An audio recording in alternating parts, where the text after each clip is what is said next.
The murder house of a young girl. My time working in crime scene cleanup. Back in the 1990s, we did this type of work, and in our area, we were one of only a couple companies with the experience and training to perform such tasks. When people asked me about my job back then, I would say that our job was to clean up nightmares. However, back then, I wouldn't really talk about it too much because it was a hard thing to talk about. We would go in after the investigation is complete and sterilize the scene. Not only for biological hazards, but for visual, as if the family came back to the scene. We would make it look as clean as possible and hardly any reminder of what happened. This particular story isn't really a ghost story, but one of those scenes that in my years of doing this was really messed up, sad, tragic, but like so many other scenes there was, well, for lack of a better explanation, a heavy sense of evil.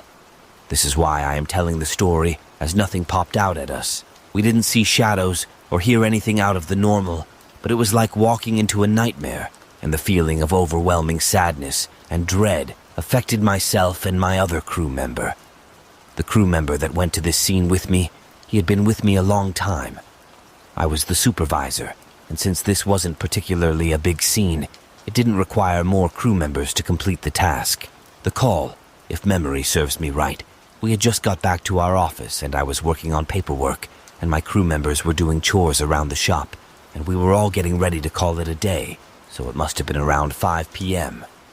We get a call that was going to dispatch us to a pretty suburban neighborhood about 15 miles from a large city. For the family's privacy reasons, I will not disclose the city, dates, or names. The crime happened days or a week prior. I forgot how much time had passed, but the investigators had completed going over the scene and gathering evidence, and their job was completed. The house was a pretty normal ranch-style house, probably built in the 1960s. I remember the front of the house had a lot of football decorations, probably from the dad's favorite team.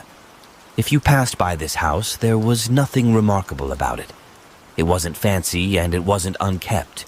Just a normal suburban family house in a pretty quiet-looking neighborhood. Oftentimes it happened that I would see a news broadcast and think to myself, I wonder if we will be called out to that murder scene. We mainly performed our services inside buildings.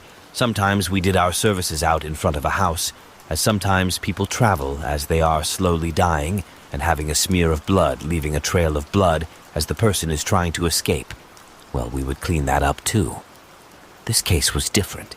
The entire house just looked really normal, like imaging you wake up today and leave your house frozen like that for days or weeks. When we arrived, we were met by who I think was an aunt of the family member who lived there. They were staying elsewhere since the murder. I did all the necessary paperwork with the aunt, just a form allowing us to enter and do the work, and another form that was authorizing us to dispose of any soiled materials that were of no significant value, and the typical contact and where to invoice for our services. She didn't go in the house with us, but told us which room it was.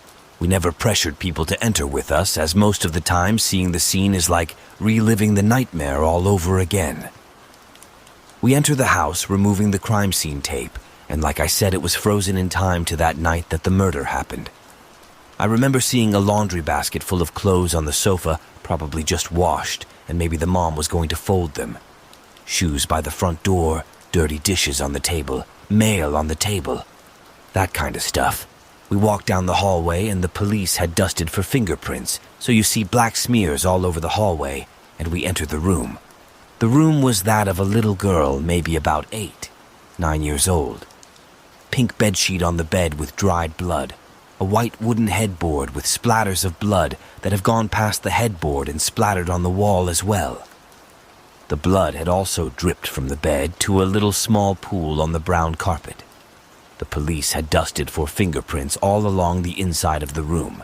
Most of the concentration of the fingerprint dusting was around the bedroom window.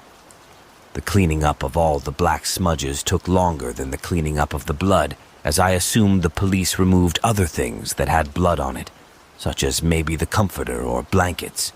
But the mattress held the majority of the blood, so we bagged it and removed it for disposal. We did clean the headboard and the wall.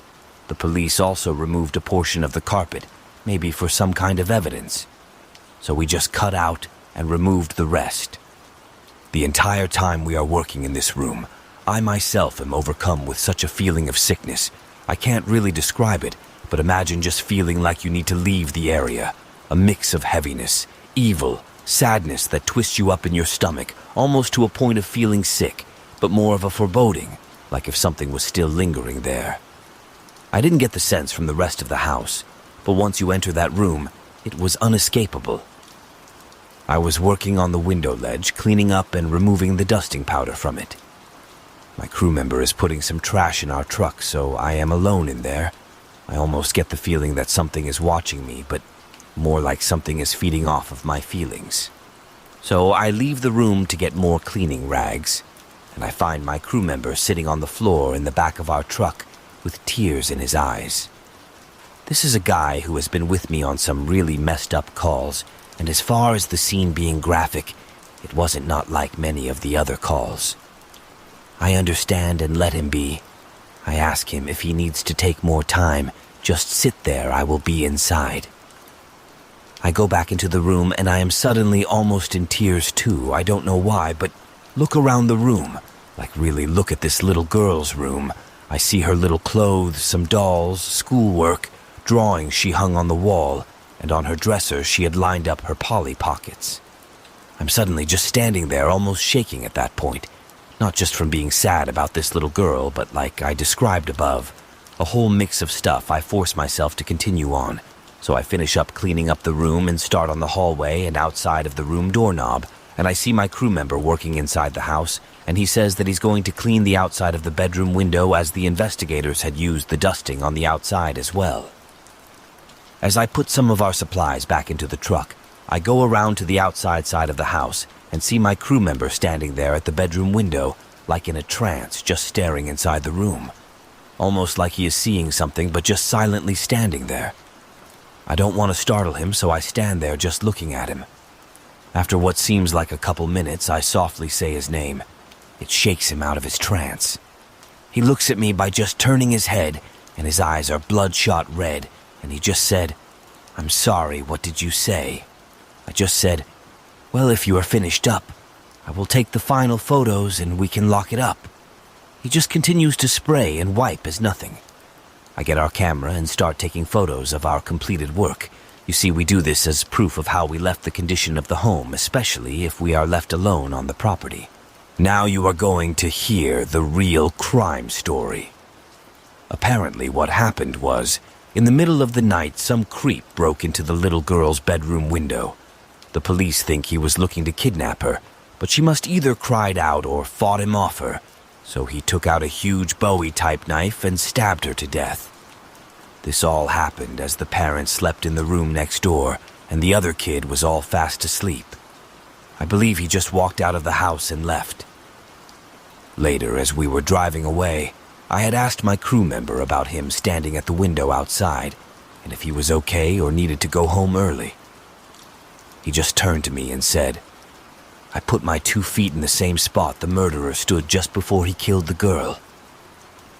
He was quiet for the rest of the day and did not talk about the house again. I did passively keep up with the investigation for the next week or so, as it was in the news, but eventually I moved on to other scenes and crimes. Sometimes now, when someone will casually ask in conversation if I am religious, if I believe in spirits or something similar, I always say I do. Sometimes it's because I have seen the works of evil, and sometimes because I want to believe there is a hell, and guys like that will be burning for eternity.